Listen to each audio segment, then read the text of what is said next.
आप सभी श्रोता मित्रों को हार्दिक नमस्कार। प्रस्तुत है मंजूर एहतशाम जी द्वारा लिखित कहानी घेरा। You know I hate drinking and for that hate you too. अर्थात तुम जानती हो मुझे शराब से नफरत है और इसीलिए तुमसे भी। कभी जमाल ने उससे कहा था और वह हंसकर बात टाल गई थी। रात के 12:30 होने जा रहे थे और उस समय वह शब्बो के बाजू में लेटा हुआ था। शब्बो उस समय शांत थी और जमाल भी। कुछ पल पहले उन दोनों के बीच बीते समय ने शब्बो के भीतर कहीं किसी सूखी गहराई को भर दिया था और वह अपना दिमाग यूं ही आवारा भटकता छोड़ देना चाहती थी। जमाल का कभी का कमेंट जाने उसके दिमाग में कहाँ से भटक आया था। वह ज़्यादातर उसके इस प्रकार के कमेंट सुने अनसुने कर देती थी। सिर्फ एक बार उसने भी जमाल से पूछ लिया था, Who has given you the liberty to be unfaithful to your own wife? अर्थात तुम्हें अपनी पत्नी से बेवफाई की इजाज़त किसने दी है? इतना ही जमाल को भड़काने के लिए काफ़ी था। डोंट यू थिंक, तुम्हें नहीं लगना चाहिए, उसने बेपरवाह गुस्से में कहा। You are receiving a part of my faith for her. अर्थात उसके हिस्से का कुछ प्यार तुम्हें मिल रहा है। मेरी बीवी को मेरे बाजू में लेटकर सिसकियां नहीं भरनी पड़ती। बस वह आखिरी बार था और देखा जाए तो इस तरह का कमेंट सिवाय शब्बों को हर्ट करने के क्या कर सकता है।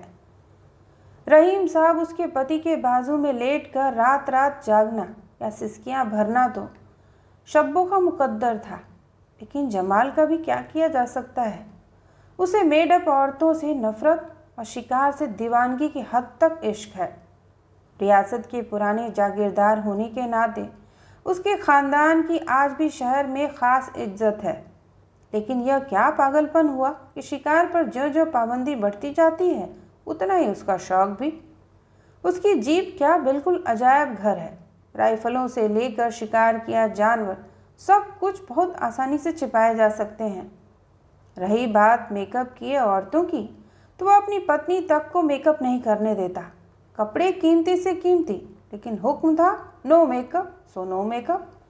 यही नहीं, शब्बों के मेकअप का भी उसने हमेशा मजाक उड़ाया था।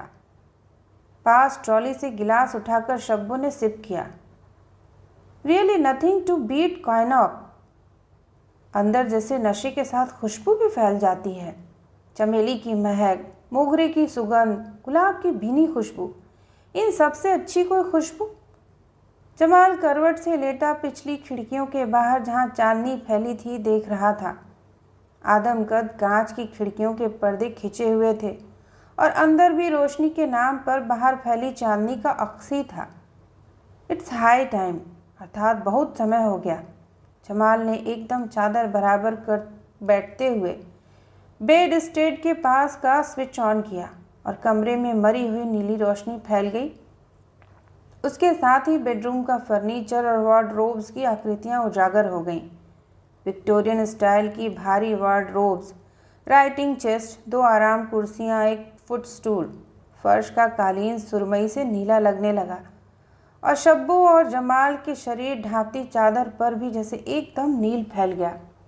बाथरूम का दरवाज़ा, कोठी के अंदरूनी दालान और पिछवाड़े कॉरिडोर में खुलते दरवाजे लगा सिपाहियों की तरह अपनी जगह तैनात हो गए सफ़ेद दीवारों और छत के अंदरूनी मामलों की पहरेदारी को। क्यों? शब्बो ने उसकी कमर में हाथ डालकर रोकते हुए पूछा। इट्स गेटिंग टू बी 1, अर्थात 1 बजने वाला है। जमाल ने उबासी लेते हुए कहा। आते होंगे। मुझे रोक कर क्या फिर से उन्हें नींद की गोलियां खिलवाना चाहती हो? शब्बो खिलखिलाकर हंसी थी और खींचकर जमाल को बिस्तर पर वापस लिटा लिया था। रहीम साहब बस आते ही होंगे।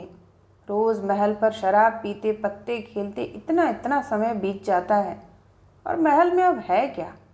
बाहर की दीवारें मुद्दत से कलई की मोहताज और अंदर बैठकर जो कुछ है उसे भी बेच डालने के मंसूबे। लेकिन रहीम साहब ठहरे पुराने नमक ख्वार अपना फ़र्ज़ निभाने में लगे हुए हैं। महल वालों के मामले हल करने के लिए, उन्हें मिनिस्टर्स और सिविल सर्वेंट से मिलवाने के लिए वह एक तरह से पीआरओ बने हुए हैं। जब ज़रूरत समझी जाती है इसी कोठी पर दावतों का इंतज़ाम होता है, जहां पुरानी रॉयल फैमिली और नए हुकूमत करने वालों को एक दूसरे को करीब से देखने और जानने का मौका मिलता है और सौदेबाजी होती है। ज़्यादातर मामले बड़ी खूबी से तय भी हो जाते हैं। वह खुद होस्टेस की हैसियत से इन दावतों में रहीम साहब के शाना बशाना होती है और तरह तरह के लोगों से मिलकर बात करके उसे अच्छा लगता है। उन्हीं शामों को लगता है जैसे कोठी फिर से जिंदा हो उठी। ड्राइंग रूम की ऊंची छत से लटकते झाड़ और फानुस झिलमिला उठते हैं। मुद्दत से अपनी जगह सफ़ेद कवर्स चढ़ा, कीमती आबनूस में तराशा आरामदेह फर्नीचर, जिसकी सीट्स मुर्दा जानवरों के कीमती लेदर की है, जिंदा इंसानों का स्पर्श और उनके शरीर की गुनगुनी हरारत महसूस करता है। म्यूज़िक और हंसी के फव्वारों की जिंदा होली लौ दे उठती है, खुशबू के परे माहौल का हिस्सा बन जाते हैं। और जब डाइनिंग हॉल में गोल टेबल के इर्द गिर्द बैठे लोगों को वह होस्टेस की हैसियत से सर्व कर रही होती है, just a little more mister Khanna, उसकी आवाज़, if you must insist Mrs Rahim, mister Khanna की उसकी आवाज़ और जिस्म सूंघते नथनों की फड़फड़ाहट, बस वही पल। नहीं तो इस बड़ी आलीशान कोठी में ज़िंदगी के नाम पर क्या था। 12 महीनों के दिन ठिठुरे, समानता से भरे और इन जानवरों जितने जीवंत जो drawing room, dining room, study, बल्कि जब वो शादी के बाद इस घर में आई थी तो रहीम साहब के इस बेडरूम तक में स्टिफ्ट किए हुए थे, तरह तरह के पोजेज में खड़े थे। कहीं टाइगर है, कहीं लेपर्ड, कहीं बारहसिंगे, चीतल, हिरन। उसे सबसे ज़्यादा नफरत उस भारी भरकम पाइथन से थी, जिसे पहली बार देखकर कोई भी डर से बेहोश हो सकता है। इन सब ट्रॉफीज़ में 90% रहीम साहब के पापा का कारनामा थी, जो बीते समय में हिज हाइनेस का दायां हाथ थे।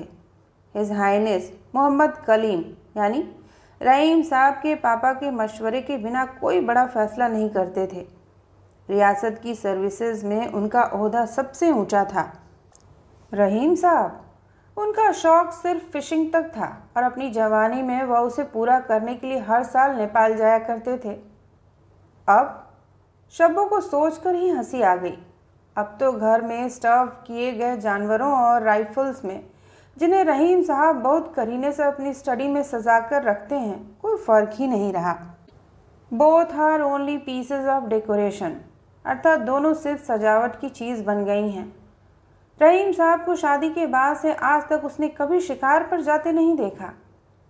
क्या पता, शायद अभी तक वह आ ही चुके हों। उनके ख़ास खादिम हामिद ने रिसीव करके बिस्तर तक पहुंचा दिया होगा। शब्बों के दिल में रहीम साहब के लिए रत्ती बराबर भी खौफ या परवाह नहीं बची थी। शादी करते समय ही शायद उसके दिमाग में यह बात बिल्कुल साफ थी कि यह एक सौदा है। आज वो इस कोठी, इसके बाहर फैले लंबे चौड़े बाग और बहुत सारी खेती की ज़मीन, जो सब उसे मेहर में मिले थे, की मालिक थी। खुद रहीम साहब अपने ही घर में मेहमान होकर रह गए थे। कई बार यहाँ तक हुआ कि अंदर कमरे में वह जमाल के साथ हुई है और रहीम साहब किसी दूसरे मर्द की मौजूदगी महसूस करके वापस लौट गए हैं। एक ही धमकी थी उनके पास, सोने की गोलियां खा मरने की। तो यह ड्रामा भी अभी तक कितनी ही बार हो चुका है। हर बार शायद जानबूझकर मरने से कम गोलियों का डोज लेकर 2-3 दिन पड़े सोते रहते हैं। और फिर जमाल शब्बों के लिए रहीम मियाँ के अलावा पहला मर्द तो था नहीं। शादी के बाद बीते इन 5 सालों में कितने लोग कोठी के पिछले दरवाजे से आए और खामोशी से चले गए। शब्बों ने हल्की नीली रोशनी में ट्रॉली पर रखे गिलास की ओर देखा। गिलास का बॉटम रोशनी में झिलमिला रहा था। कभी तो उसने अपने गिलास में कॉन्यक डालते हुए कहा, अपनी नहीं तो दूसरों की खातिर ही सही। जमाल ने अपनी बाँह उसकी कमर में डालते हुए सर गोद में रख लिया। उसके आसपास घुन-घुन करके तितर बितर होती एयर कंडीशनर की आवाज़ थी और शब्बों को मजबूती से पकड़े जमाल की बाँह। दीवार पर फैले लंबे चौड़े आईने में शब्बों ने अपनी इमेज को देखा और उसकी उंगलियां गोदी में रखे जमाल के सर के बालों में दौड़ने लगी। शब्बों को अच्छी तरह याद था, रहीम साहब से शादी के बाद पहली रात उसने यहीं इसी कमरे में बिताई थी और आज वह रहीम साहब के साथ किसी भी तरह मिसबिहेव कर ले वह पहली रात उसके दिमाग में एक अमिट छाप छोड़ गई थी। शायद उसे आने वाली ज़िंदगी के लिए खुद को पूरी तरह तैयार कर लेना चाहिए था, जो किसी प्रकार हो न पाया। आज अगर ठंडे दिमाग से सोचा जाए तो गलती शब्बों की थी या रहीम साहब की। वैसे तो इस आने वाले सब कुछ का बीज देखा जाए तो बहुत पीछे छूटे अतीत में ही पड़ चुका था, तब जब उसे भी जिम्मेदार नहीं ठहराया जा सकता। सौतेली माँ, अब्बा ने जब अम्मा को तलाक दिया था उस समय खुद शब्बों की उम्र 2-2.5 साल से ज़्यादा नहीं थी। उसको तो घर में सौतेली माँ बिया ही याद है, या फिर एक के बाद एक पैदा होती 5 छोटी बहनें। उम्र के साथ साथ उसे अंदाज़ा होता गया कि उसके साथ जो बाकी बहनों से अलग सलूक किया जाता है, उसका कारण उसकी सगी माँ ही थी, जिन्होंने अब्बा के तलाक के बाद ही बगैर शादी किए कुंवर साहब के साथ रहना शुरू कर दिया था। उधर अब्बा ने अपने ही रुतबे के शाही ख़ानदान में बिया से शादी कर ली थी। बिया की उम्र अब्बा से कम ज़रूर थी, लेकिन अब्बा की हैसियत को उस ज़माने में रियासत के कितने ख़ानदान पहुँचते थे। अब्बा को हिज हाइनेस का ब्लू आइड बॉय कहा जाता था। धीरे धीरे बिया अब्बा पर हावी होती गई और एक के बाद एक सारी जिम्मेदारियां खुद संभालने लगी। अब्बा बिया के सामने दबकर रहने लगे। इधर कुछ दिनों बाद कुंवर साहब तो मर गए, लेकिन अम्मा उनके सोग में चूड़ियां तोड़े वैसी ही नहीं बैठी रहीं। थोड़े ही दिनों में उन्हें भी फिर कोई चाहने वाला मिल गया। इस हालत में बिया ने अम्मा से मिलने जुलने पर भी कड़ी पाबंदी लगा दी थी। काफ़ी बड़े होने तक भी बहुत सारे कारण तो पूरी तरह समझ में आते नहीं थे। उसे सिर्फ यह लगता था कि जहां उसकी सौतेली बहनें कोठी में आने जाने वाले लड़कों से खुलकर बात कर सकती थीं, उसे एक ख़ास नपे तुले ढंग से ऐसा करने से रोका जाता था। बल्कि बिया और घर के दूसरे बुजुर्गों ने अपने तबे छुपे और इसके बाद साफ साफ शब्दों में समझाया था कि उसे अपने अंदर की औरत की हिफाजत किस तरह करनी है। घर आने वाले लोगों का रवैया उसके साथ दूसरा ही होता था। बिया ने तो उस स्कूल से भी जहाँ को एजुकेशन थी उसका नाम कटवाने की जिद की थी, लेकिन जाने अब्बा कैसे अड़ गए थे। धीरे धीरे नतीजा यह निकला कि उसे मर्दों से नफरत हो गई। हर लड़के या आदमी की नज़रें उसे एक ही मतलब से उठती लगती। वह मतलब जो अगर पूरा हो गया तो जैसा बिया कहती है, कोई भी शौहर एक रात के बाद ही उसे घर से निकाल देगा। और फिर जाने कैसे स्कूल के आखिरी साल में वह सोलोमन के करीब आती गई। किसी लड़के की उंगलियों का स्पर्श आज भी सोचकर उसके सारे शरीर में फुरेरी दौड़ जाती है। स्कूल के सूने कोने कोचरों में वह सोलोमन का इंतज़ार करती और कुछ पल को बिया, अब्बा, अम्मा सारी दुनिया को भूल जाती। सोलोमन के हाथ जैसे 2 वायर्स थे, जिनसे उनमें पैदा हुई सारी बिजली, सारा करंट दौड़कर शरीर के बाहर निकल जाता और वह हल्का महसूस करने लगती। और वह दिन सारा क्लास शहर के बाहर पिकनिक पर गया हुआ था। कहीं झाड़ियों में सोलोमन ने उसे जकड़ लिया था। ज़मीन पर बिछी सूखी नदी की रेत और बजरी, बाजू में लगा बड़ा सा कोहे का दरख्त जिसकी एक शाख दाहिनी ओर गिरकर सूख चुकी थी। कोहे की उधड़ी हुई छाल। नो प्लीज़ सोलोमन, उसने खुद को सोलोमन की पकड़ से छुड़ाते हुए कहा था और फूट फूट कर रोने लगी थी। जाने उसका रोना था या किसी के आ जाने का खतरा, सोलोमन ने उसे छोड़ दिया था।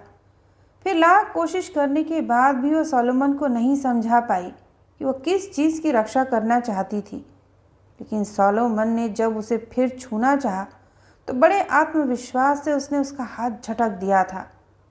शाम घर लौटते वह बहुत खुश थी। अपने अंदर की औरत की हिफाजत करने में वह कामयाब रही थी। चलो ऐसा करें, एक रात इसी तरह जमाल ने उसके पास लेटे हुए कहा था, हम दोनों कहीं भाग चलें। कितने दिन के लिए? जैसे आप उसके मुंह से निकल गया। क्या मतलब? मतलब कितने दिन तुम अपने बच्चों और बीवी से दूर रह सकोगे? जमाल हंसने लगा था। तुम तो सीरियस हो गई, उसने हंसते हुए कहा। मैं तो सिर्फ मजाक कर रहा था। तब से आज तक उसने इस बात को कितनी ही बार सोचा है। जमाल अपनी जगह, मगर वह क्या भाग सकती है? अगर कोई साथ भागने को मिल जाए तो भी। यह कोठी, ये मोटरें, ये नौकर, आए दिन होती कोठी पर दावतें, जहाँ शहर के तमाम बड़े लोग झुककर उससे मिलते हैं, एक ख़ास इज्जत देते हैं। यह सब जो उसका अपना है, क्या सिर्फ एक जवान आदमी छुड़ा सकता है? जमाल की तरह भरे लोग आते जाते रहें। रहीम साहब से खुद अलग होने का मतलब कानूनी तौर पर यह सब खोना होगा जो आज उसका अपना है और जिसे पाने के लिए उसने इतना सब किया था। क्या होगा कोई दुनिया में ऐसा जो उसे यह सब छोड़ने पर मजबूर कर सके? क्या रहीम साहब से उसके संबंध खत्म हो सकते हैं? कसम खुदा की, उसने अपना मुंह पीटते हुए उस मोटे एल्बम से नज़रें हटानी चाहिए थी।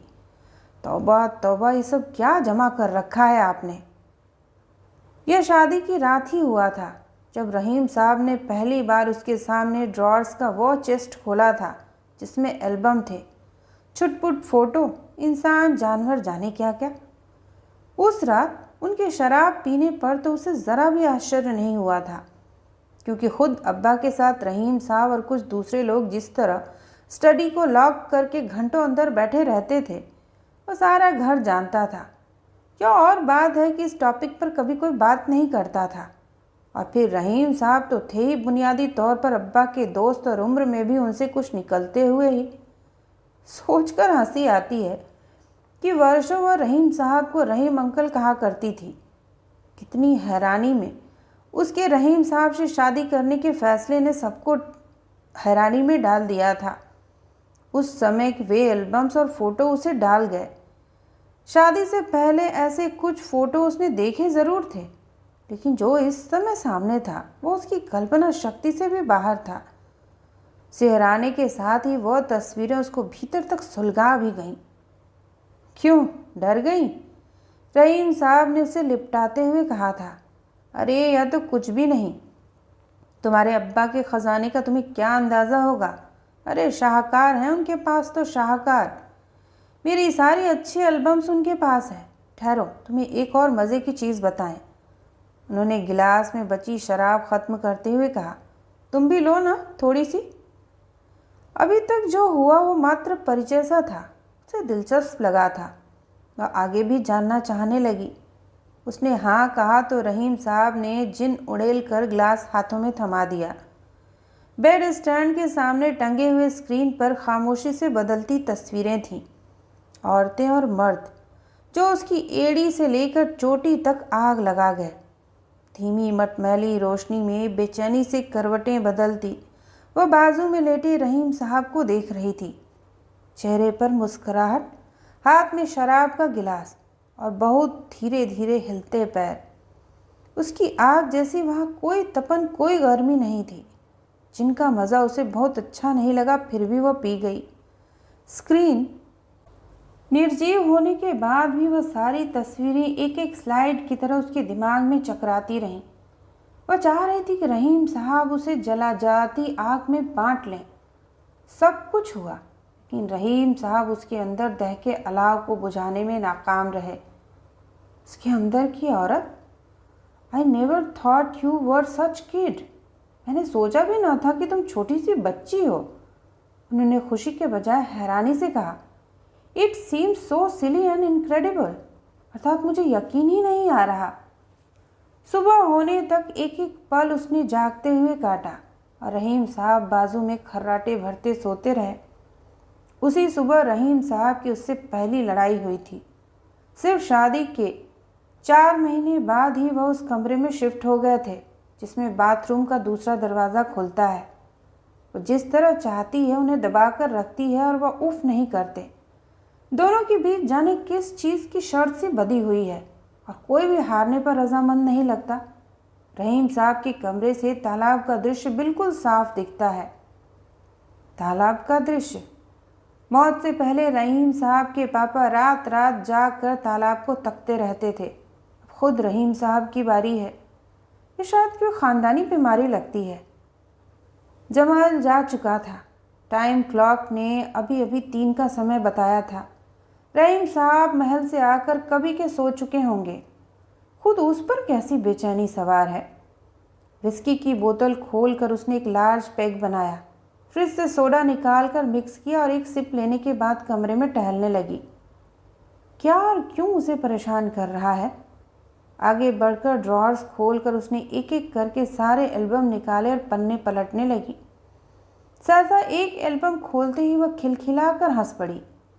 सर पे सेहरा, किमखाब की शेरवानी, गले में फूलों के हार, दूल्हा बने रहीम साहब बैठे थे और पास में वह खुद, नाक में नथ पहने दुल्हन। उनकी शादी की तस्वीरों का एल्बम जाने इन एल्बम्स में कैसे मिल गया था। कोई बात दिमाग में इस तरह अटक रही थी कि न तो वह उसे शब्दों में सोच पा रही थी, न ही उससे छुटकारा मिल रहा था। तस्वीर में दूल्हा बने रहीम साहब कितने हास्यास्पद लग रहे थे। 55 वर्ष की उम्र शायद दूल्हा बनने के लिए होती भी नहीं। अगर शादी से पहले रहीम साहब को वह यह विश्वास नहीं दिला देती कि वह उन पर मर मिटी है, उसके जीवन में अब रहीम साहब के अलावा किसी दूसरे पुरुष की संभावना भी नहीं है, तो क्या उन सा दुनिया देखा आदमी यूँ जग हंसाई और दूल्हा बनकर अपना मजाक बनाने के लिए तैयार हो जाता। शब्बू की शादी रहीम साहब यानी उससे 3 गुनी उम्र के मर्द के साथ। किस तरह आसपास के तमाम लोग चौंके थे। अब्बा तो किसी तरह राजी ही नहीं होते थे।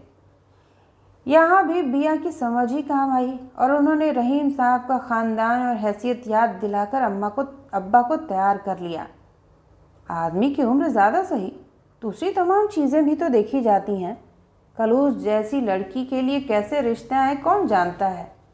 बहरहाल अब्बा अगर बहुत खुश नहीं हुए तो उन्होंने अपनी नाराज़गी पर भी काबू पा लिया। खुद उसके अपने दिमाग में शादी का निर्णय लेते हुए यह काफ़ी साफ था कि वह क्या पाने और क्या खोने जा रही है। फिर अब यह उलझावे कैसे।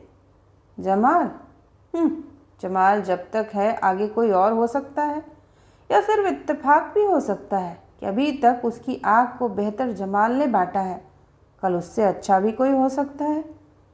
तो फिर रहीम साहब के लिए दिन ब दिन दिल में गहरे बैठती है नफ़रत क्यों।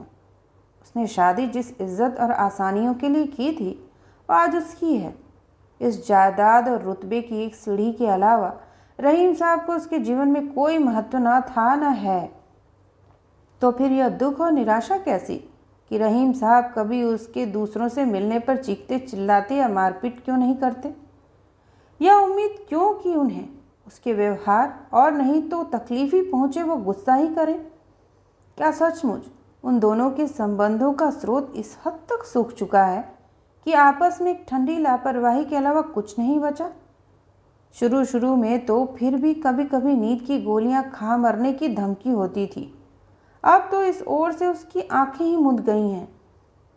उन दोनों के संबंध इस तरह ख़त्म भी हो सकते हैं।